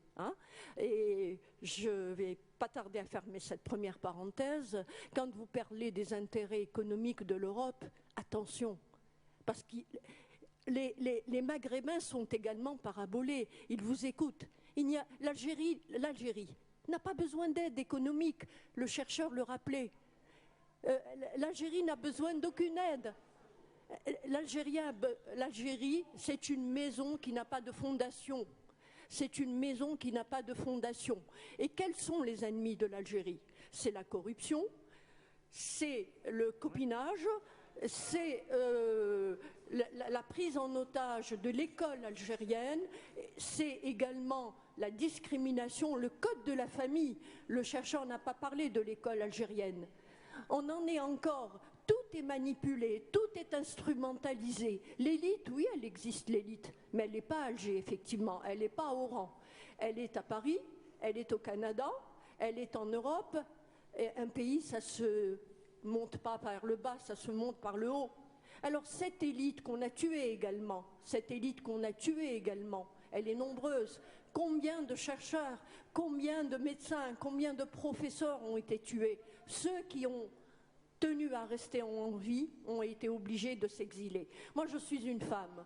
Je suis une femme. Je vous pose... Quoi? Qu'est-ce qu'il y a? Ben, c'est fou, hein, la démocratie. On veut me... Terminez votre question, madame. Ben, Parce qu'il y a d'autres... Non, c'est parce qu'il y a des impatiences. Il y a des gens qui aimeraient bien s'exprimer. L'impatience, vous savez, les approximations aussi, c'est pas toujours intéressant. Ils vont pouvoir vous répondre. Ils vont pouvoir vous répondre, madame. Terminez votre question, s'il vous plaît. Alors, je voudrais poser la question qui est la suivante, puisqu'on est dans un désir constructif. À monsieur le chercheur, je pense qu'il a toute la légitimité pour répondre. Il nous a dressé un tableau assez juste, hein, des partis dits démocrates. Ma question est la suivante. Est-ce que vous pensez que le statut réservé par la charia est au pouvoir? J'en suis persuadée. Les islamistes sont en pouvoir? J'en suis persuadée. Est-ce que la charia, qui est uniquement appliquée à la femme algérienne via le code de la famille algérien, ne constituerait pas peut-être un début d'espérance à la situation, à cette maison donc Algérie, qui encore une fois est en train de s'écrouler, même si cette catharsis qui consiste à insulter, qui est absolument inacceptable, permet aux Algériens un petit peu de dépasser le désespoir dans lequel ils se trouvent. Merci. Une cinquième question et dernière, puis après ils vont répondre en groupe. Je ne sais pas qui a le micro. Allez-y. Je peux parler? Oui, allez-y. Oui. Je vais poser une question très terre à terre. Monsieur, pouvez-vous savoir quelles sont les possibilités à l'heure actuelle pour les Français restés en Algérie de vendre leurs biens? Je pense que vous, qui commence à répondre, c'est la dernière question, je ne pense pas. Donc. Bon, je commence par la gauche. L'intervenant, il me parle de l'histoire, si les pays arabes connaissent leur histoire, etc. Et bien évidemment, ils connaissent leur histoire. Mais le problème de l'alcool, de l'interdiction de l'alcool, etc., là, ça relève de la surenchère entre les islamistes et le pouvoir. Comme je l'ai dit, le pouvoir pour le régime, pour enlever toute légitimité aux islamistes et pour leur ôter l'agressivité, donc il prend en charge l'islam, et là, ça relève du domaine de la manipulation politique. Bien sûr que l'islam historique, il a connu des milliers de dissidences, et que les inventeurs de l'alcool, ce sont des arabo-musulmans. Les premiers qui ont inventé l'alcool, et même la licence, la liberté sexuelle, reliser les mille et nuits, c'était les arabes musulmans. Donc, je veux dire, c'est très connu. Bon, par la suite, l'islam a été perverti, mais là, la perversion de l'islam... Enfin, l'islam sacré, ça, je ne suis pas un faqih, un imam musulman, mais j'ai dit que historiquement, il y a une corruption de l'islam coranique et de l'islam social. Pour la deuxième question de notre collègue qui dit qu'il a revu ses étudiants qui ont pris un coup de vieux, je ne sais pas si les 3 ou 4 que vous avez rencontrés représentent la masse de la jeunesse. Donc c'est un raccourci un peu. La jeunesse ne vieillit pas, la jeunesse elle a toujours de la vitalité. Les gens qui sautent dans des bateaux pour traverser les mers, bon, on peut dire que... On ne peut pas dire qu'ils ont pris un coup de vieux, ils ont repris, ils ont puisé quelques énergies pour survivre, pour bouger. La troisième question, si je me souviens bien, c'est la troisième, le monsieur. Donc j'ai oublié... C'était sur l'Union européenne, sa crédibilité entamée, me semble-t-il, l'Union européenne n'ayant rien vu, s'inquiétant uniquement des migrations. Oui, non, l'Union européenne, bien sûr, elle s'inquiète de l'immigration parce qu'elle-même, elle traverse une crise économique, un problème d'instabilité, de crise économique et de refonte des structures. La mondialisation n'amène pas seulement le bonheur aux Européens, hein, elle amène aussi des crises, la délocalisation, les licenciements, etc. Mais la préoccupation de l'Europe, c'est que l'Europe, elle veut la mondialisation et l'ouverture, mais une ouverture unilatérale. C'est-à-dire que et la liberté de la circulation, la liberté de la circulation des hommes et des marchandises, elle est unilatérale. Nous autres, les Européens, on peut partir partout, on peut envoyer nos capitaux, on peut se déplacer sans visa, on peut investir, mais les autres, les tiers-mondistes, ils n'ont pas le droit de faire ce qui est...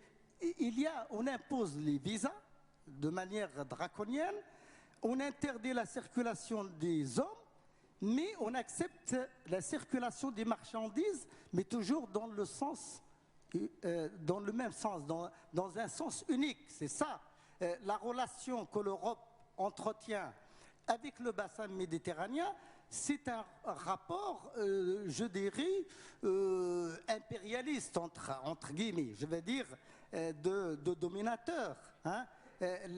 Il faut que ce marché mondial soit contrôlé par l'Europe et les puissances qui ont la technique, le savoir-faire, etc. C'est ça excusez-moi, parce qu'il y a beaucoup... Continuez. Oui. La Méditerranée est au cœur de toutes les grandes problématiques de ce début de siècle. Le développement, la migration, la paix, le dialogue des civilisations, l'accès à l'eau, à l'énergie, l'environnement, le changement climatique. C'est au sud de l'Europe que notre avenir se joue. C'est-à-dire l'Europe, l'Union européenne, elle a occulté la vraie problématique. C'est-à-dire s'il y avait un dialogue... C'est exactement ce qu'on avait compris. C'est ce que je viens de dire. C'est ce qu'on avait compris, monsieur. Elle s'était accaparée par le spectre islamique. Moi, j'ai suivi de très près la diplomatie française en Tunisie, avec l'échec de la diplomatie, la faillite de la diplomatie française en Tunisie qu'il y a avec Aliot Marie. Enfin, je m'excuse, mon subconscient déborde mes pensées. Mais si l'Union européenne avait soutenu d'une manière inconditionnelle l'élan démocratique qui se dessinait, qui est le vent de révolte pour instaurer la démocratie... Monsieur. Il est en train de vous... Merci. Oui, la dame, elle m'a posé une question très intéressante. J'ai oublié... Elle vous a demandé, ça dépend laquelle, il y en a eu plusieurs, mais il y en a une qui vous a demandé si elle pourrait vendre. J'avoue que je n'ai pas la réponse moi non plus, mais peut-être que vous l'avez. Madame, pourriez-vous reformuler votre question pour... en 2 mots, hein, parce que... Non, c'est la dame qui... Oui, elle voulait vendre ses biens, je crois, en Algérie. Donc... Ah oui. Voilà. Je voulais demander si vous aviez des informations sur les possibilités pour les Français restés en Algérie de vendre leurs biens. Écoutez, au terme des accords d'Évian conclus en mars 62, juridiquement, oui. Quant à leur application factuelle dans les faits, là, je n'ai pas d'information, mais on peut la trouver. Voilà. Juridiquement, parce qu'il y a des accords entre les 2 États, en principe, oui. Bernard, tu voulais ajouter quelques mots sur les questions où on repasse à une... Peut-être sur l'histoire et sur l'Union européenne. Sur l'Union européenne, monsieur, je crois que vous avez à la fois entièrement raison et entièrement tort. En quel sens ? Le moins qu'on puisse dire est que les premières réactions de la diplomatie française particulièrement, mais de l'ensemble des diplomaties occidentales devant le tout début du printemps arabe, ont été à côté de la plaque et gravement erronées. En même temps, je trouve que pas seulement en France, mais dans l'ensemble des pays occidentaux, mais peut-être particulièrement en France, étant donné le retard à rattraper, le tournant a été pris finalement très vite. C'est-à-dire que jusqu'à la chute de Ben Ali, la politique française est la honte que nous savons. Dès le lendemain de la chute de Ben Ali, soudain, la lumière fut, et ils ont compris au Quai d'Orsay, comme à l'Élysée, non seulement ce qui venait de se passer en Tunisie, mais ce qui allait se passer dans l'ensemble du monde arabe. L'effet de contagion, et le moins qu'on puisse dire, c'est qu'il y a eu un tête-à-queue total de la politique française vis-à-vis du monde arabe à ce moment-là, dont le meilleur exemple est évidemment la position de locomotive que la France a prise dans la chute de Kadhafi, le vote de la résolution Conseil de sécurité, la suite, etc., etc. Alors maintenant, est-ce que ça suffit? Non, évidemment pas.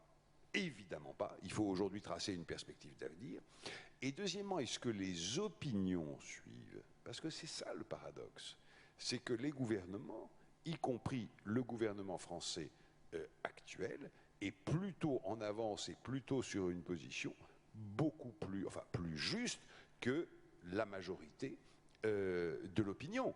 Parce que la majorité de l'opinion, elle est fondamentalement dans l'idée qui est celle de notre débat, printemps arabe égale, malheureusement, mais c'est un fait, printemps islamiste, et donc nous sommes frileux. Et donc nous sommes frileux, parce qu'on a peur, parce que, etc., etc. D'où l'importance d'ailleurs d'essayer d'un peu nuancer ce trait d'égalité en printemps arabe et printemps islamiste. Une phrase encore sur l'histoire. Là, c'est notre premier point de désaccord. Je ne suis pas d'accord avec vous. Il me semble qu'il y a, non seulement en Algérie, mais dans l'ensemble des pays arabes, une ignorance provoquée et organisée de l'histoire qui est absolument dramatique. Je veux dire, à part les universitaires spécialisés comme vous, enfin bon, mais dans la masse de la population, et je ne parle pas d'analphabètes ou de laisser pour compte, dans la masse réellement de la population, il y a une ignorance complète de ce que furent la colonisation, la décolonisation, les périodes précoloniales, le passé, de ce que fut, quelqu'un l'a rappelé tout à l'heure, l'éradication systématique des partis laïques de gauche, modernistes, en Syrie, en Irak, dans tout le monde arabe, pratiquement. Évidemment que la politique des gouvernements arabes a été de créer l'alternative qui leur était tellement profitable, c'est ou nous ou la charia, c'est ou nous ou les islamistes. Et que pour y arriver, non seulement il y a eu un effacement de l'histoire, mais il y a eu tout simplement l'extermination des gens qui étaient porteurs d'autre chose que de cette alternative. Et je conclurai en vous racontant une anecdote. En 99, je crois, je me trouve à une terrasse à Alger. Il y a à côté de moi une jeune femme qui était visiblement une employée du bureau, sa pause déjeuner, elle mangeait une pizza comme moi, on commence à bavarder, je voulais évidemment l'interviewer, et au bout d'un moment, elle me dit, mais timidement, elle avait 23, 25 ans, elle me dit, mais monsieur, pourquoi est-ce que les Français sont partis? Ça me laissait un peu perplexe sur le coup. Et alors je commence... très professoral, vous comprenez, l'ère coloniale s'achevait, il était... Ah mais non, non, non, non, non, me dit-elle, vous ne m'avez pas comprise. Évidemment, la phrase est superbe, écoutez-la bien. Évidemment que la France devait partir. Mais pourquoi les Français sont-ils partis? Et là, je lui dis, mais vous savez, la valise et le cercueil au rang, machin. Et là, sa mâchoire se décroche. Elle n'avait jamais entendu parler de cela. Et quand je lui racontais, elle n'arrêtait pas de dire, mais quelle horreur, mais quel dommage, quelle bêtise, nous aurions eu tellement besoin d'eux. Elle ne savait rien. Merci Bernard. Donc on va prendre encore une volée de questions, histoire de vous faire bastonner de remontrances, voire de compliments. Donc allons-y, à ceux qui ont le micro. Il y a une dame aussi qui aimerait bien devant, donc après, si on peut avoir un micro devant. Je suis content de voir un visage sur la voix de Bernard Guetta. C'est un homme vivant qui existe. Comment expliquez-vous, en Tunisie d'un côté et en Algérie de l'autre, le fait que ce soit précipité à Tunis tous les représentants des pays du Nord pour donner à la Tunisie des milliards de soutien, ce qui a augmenté pour ce pays la dette, et que d'autre part, ça manifeste une crainte.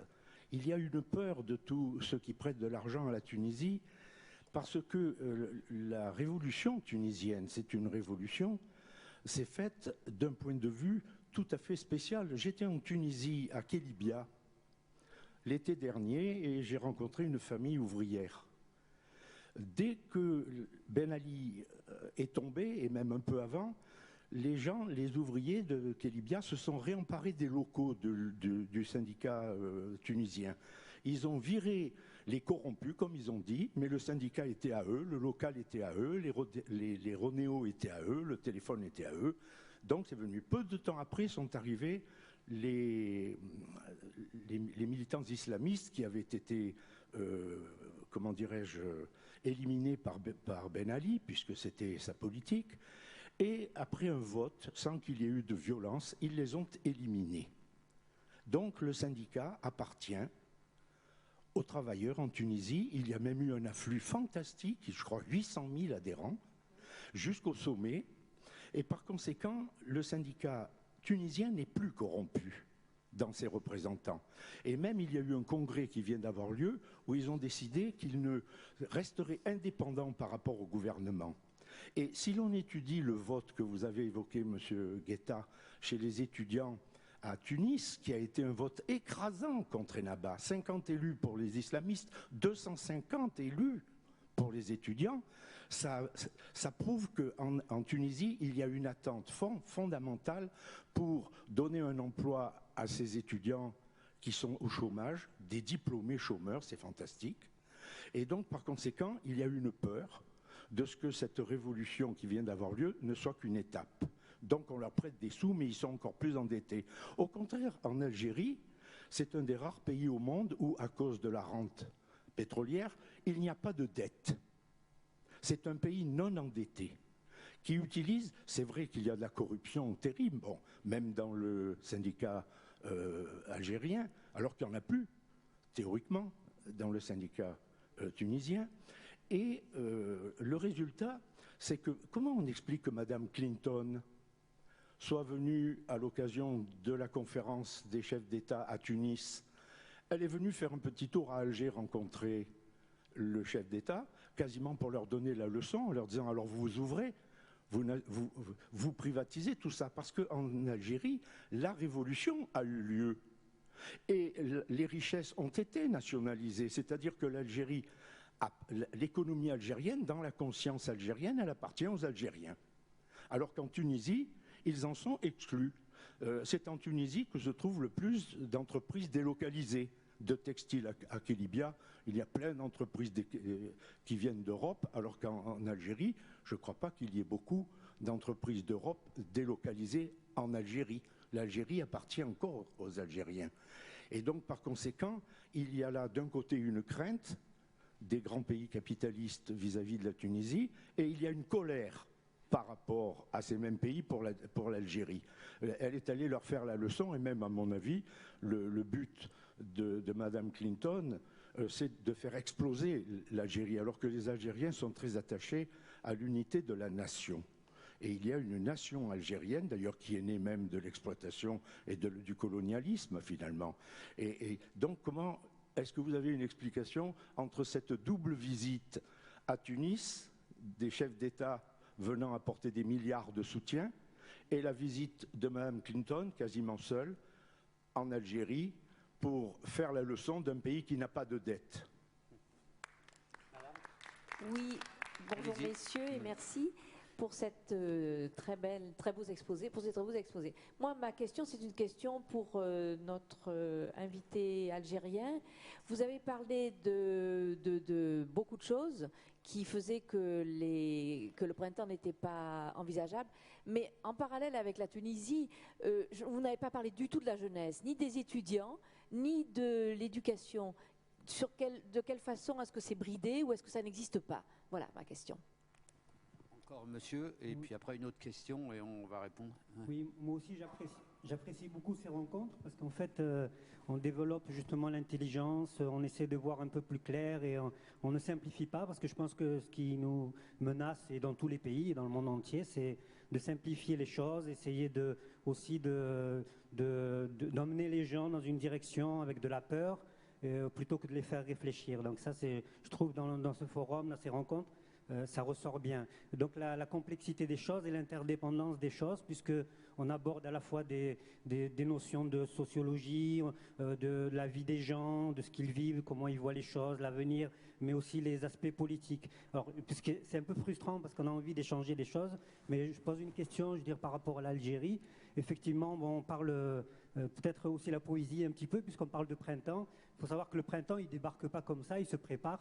Donc j'aimerais savoir au niveau de l'Algérie, parce qu'en Tunisie, en Égypte, on sait bien que les choses se sont préparées, c'est-à-dire elles ont été semées, elles ont germé, c'est pour reprendre l'idée, et ensuite, à un moment donné, elles apparaissent. Donc qu'est-ce qui fait en Algérie, notamment au niveau de l'éducation, ça a été posé, mais aussi par exemple par rapport à tout ce qui est médias, puisqu'on sait que la circulation des informations, c'est ça qui fait bouger un petit peu les gens à un moment donné. Donc au niveau, vous avez parlé un peu du journalisme, est-ce qu'il y a quelque chose qui se fait? Est-ce que vous avez dit que ça avait l'air d'aller, mais est-ce qu'effectivement il y a quand même des résistances au niveau de la population, au niveau des médias qui font que à un moment donné, tout ça peut donner l'occasion d'une révolution? Une dernière question et puis on répond à tout. Alors qui veut ou alors c'est fini, on y va? Eh ben on y va. Je pense que vos questions sont très proches. Il y a un mouvement étudiant en Algérie, les étudiants un peu partout manifestent leur ras-le-bol, leur mécontentement. Mais il n'y a pas de revendication politique dans leur action. Leur problème, c'est l'emploi, le pré-emploi, le diplôme. La revendication essentielle, elle tourne autour de ça. Et la plupart des étudiants sont affiliés à des organisations syndicales, parmi lesquelles l'UGTA, NFIOD ou FLN, et à d'autres organisations laïques, mais aussi à des islamistes. Les revendications sont essentiellement matérielles, revendicatives. Il n'y a pas de projet politique, il y a une dépolitisation. C'est que le régime algérien, c'est un régime diabolique à l'image de ses adversaires islamistes. Diabolique. Il a atomisé les organisations syndicales, il les a fragmentées, il a opposé les uns aux autres en interdisant l'émergence de syndicats autonomes, c'est-à-dire il ne leur donne pas l'agrément.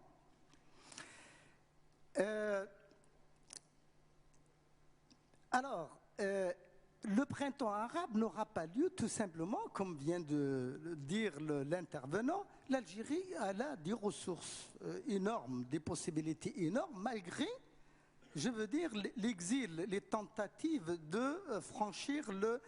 Il y a un rêve de l'ailleurs chez la jeunesse, une soif de la liberté, de l'aventure. Hein.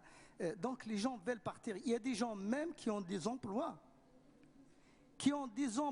En Algérie, bien sûr, ce n'est pas bien payé, mais ils s'imaginent l'Europe comme l'Eldorado.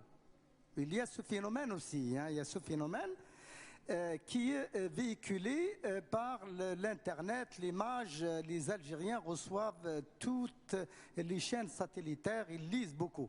Alors, pour votre question, c'est la même chose, elle rejoint celle de la dame, c'est que le régime algérien, contrairement à beaucoup de régimes arabes, est beaucoup moins répressif, bien qu'il soit autoritaire et jacobin.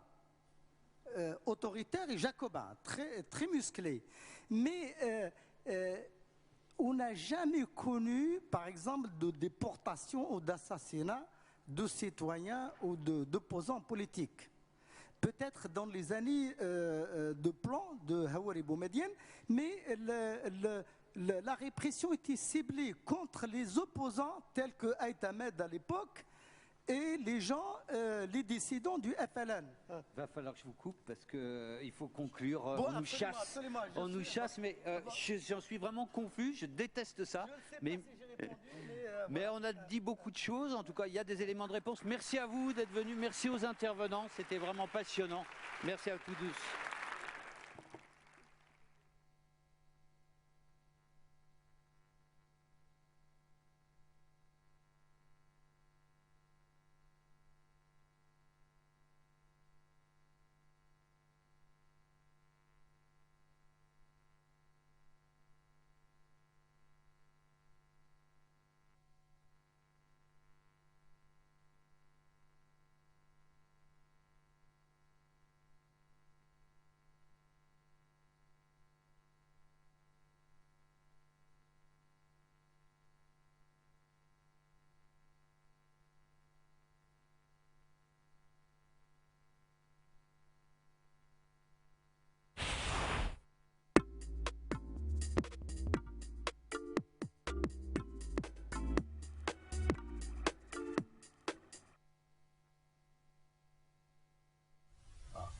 Une question.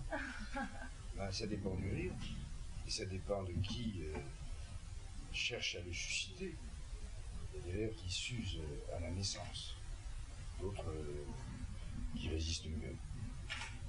Vous pensez que l'Algérie et la France ont le même humour? Ça dépend de quelle Algérie et de quelle France. Ça dépend des êtres humain en question. L'humour, j'ai parfois dit, l'humour est une langue étrangère, pour certains il faudrait ajouter des sous-titres.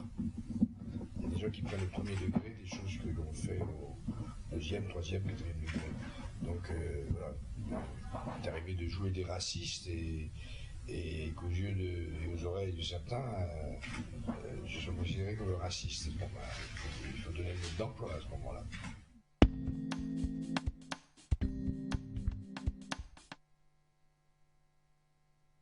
Les choses avancent, oui, dans la mesure où, là, où j'en parle, on commence à en parler. Hein. Jusqu'à maintenant, on s'est beaucoup intéressé aux problèmes juridiques, d'égalité, on s'est beaucoup intéressé aux problèmes de travail, on s'est beaucoup intéressé à la participation politique, mais on n'a jamais vraiment réfléchi sur le rapport de sexe enfin, en tout cas basé sur réellement la sexualité. Voilà, quand on parlait du rapport des hommes et des femmes, c'était assez abstrait dans la mesure où on renvoyait ça à un patriarcat, ou on renvoyait ça à une religion.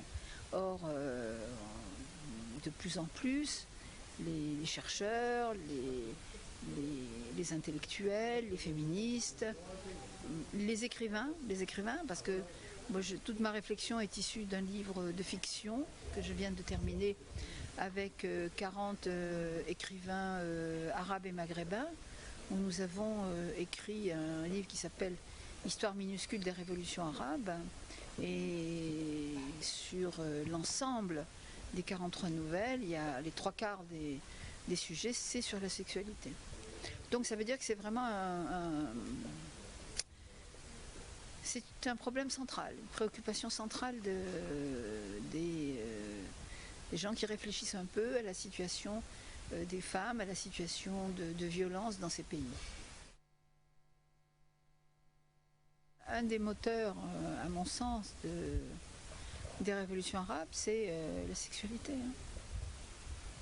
Dans le plus mauvais et le meilleur des sens. Dans le meilleur des sens parce que il y a un ras-le-bol général sur les tabous, sur la sexualité, sur l'enfermement dans les traditions des jeunes, et ça c'est bien. Et puis, pour disons le pire, c'est qu'on a vu combien le fait de vouloir punir les femmes de leur participation politique, de remise en question du système, on utilise le viol et on utilise certaines formes de torture sexuelle, je dirais, n'est-ce pas? Et on a vu la jeune fille sur la place Tahrir, par exemple, qui a été piétinée, dénudée. Pour faire peur aux femmes et aux hommes, on a photographié des femmes à qui on a enlevé des chemises, et on a placardé en gros sur la place Tahrir des photos de ces femmes dénudées, n'est-ce pas? Donc on sent bien que la sexualité chez les femmes aujourd'hui, dans ces pays-là, c'est une fragilité, c'est le talon d'Achille. Hein. C'est-à-dire qu'on leur fait peur à partir de là. Hein. Mais pas seulement là. Vous savez, ça s'est fait au Chili, ça s'est fait dans les grands moments comme ça de violence alors dans les guerres entre deux pays, ça se fait aussi. Le viol des femmes bosniaques, voilà, c'est quelque chose qu'on ne peut pas oublier, qui est présent quand même, qui est récent, je dirais, ça fait 10 ans, 15 ans. Mais c'est pas tellement une question de mentalité, vous savez, il n'y a pas de mentalité. C'est la question du droit, c'est la question de la politique, c'est la question c'est une question politique, c'est pas une question de mentalité. Et moi, je n'aime pas du tout cette expression, parce qu'on voudrait nous faire croire que c'est une question de mentalité, c'est-à-dire qu'on peut rien faire. C'est pas vrai, c'est pas vrai. On peut faire des programmes d'éducation à l'école, on peut autoriser, on peut laisser un espace visible aux femmes qui sont engagées militantes, on peut les aider en leur donnant de l'argent, en leur permettant de faire des actions sur les femmes, en faisant de l'éducation, en utilisant la télévision, en utilisant les journaux. Les mentalités, ça n'existe pas, les mentalités. Quand il y a une mentalité comme ça, c'est qu'il y a une absence de projet politique. Ce qui compte, c'est d'avoir un projet politique, de savoir ce qu'on veut faire. Et si on veut vraiment construire une société démocratique, comme tout le monde semble maintenant vouloir le faire, ben il faut aussi, et peut-être d'abord, passer par la reconnaissance des femmes comme des êtres libres de cette société, libres et égales aux hommes, et voilà, et construire ce droit, parce qu'un droit, ça ne sert à rien si vous n'arrivez pas à le mettre en œuvre, n'est-ce pas? Si bien qu'il y a des pays où on a donné des droits comme ça sans réfléchir.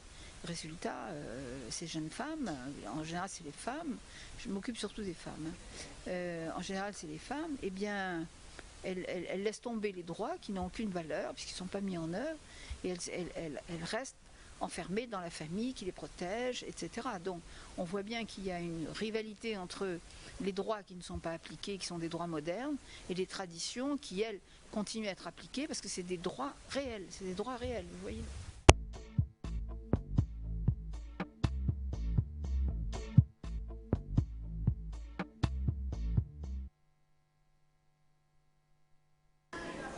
Je ne suis pas une acharnée de la haine et de la revanche. Donc je ne peux pas vous dire que j'ai été ulcérée qu'elle soit là. Elle a joué un rôle important dans la guerre d'Algérie. Elle a été considérée après comme une héroïne, peut-être de façon un peu exagérée, parce que finalement elle a été incarcérée en 57. Donc elle a fait très peu de guerre. Hein. Elle a été incarcérée de 57 à 62. Mais ça ne me choque pas que les acteurs de l'époque aient droit à la parole. Je suis là parce que je trouve qu'il faut que le débat cesse d'être guerrier, c'est-à-dire qu'on cesse de se renvoyer sans arrêt au visage. C'est ce que Stora disait hier, Michel Onfray disait hier, une attitude de cour de récréation. Vous avez commencé les premiers, non c'est vous qui avez commencé, et on a rendu, et vous nous avez fait mal, et nous on a mis une bombe. Voilà. Il faut, 50 ans après, le débat s'appelle guerre d'Algérie, 50 ans après.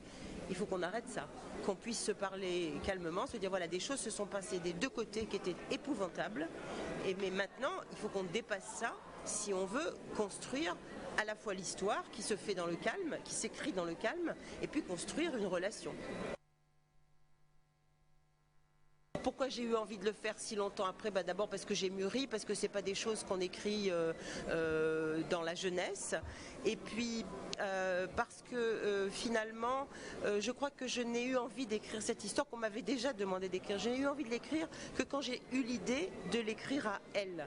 C'est-à-dire de ne pas faire un récit voyeur, voyez comme j'ai souffert quand j'étais petite, j'étais à l'hôpital tout le temps, etc.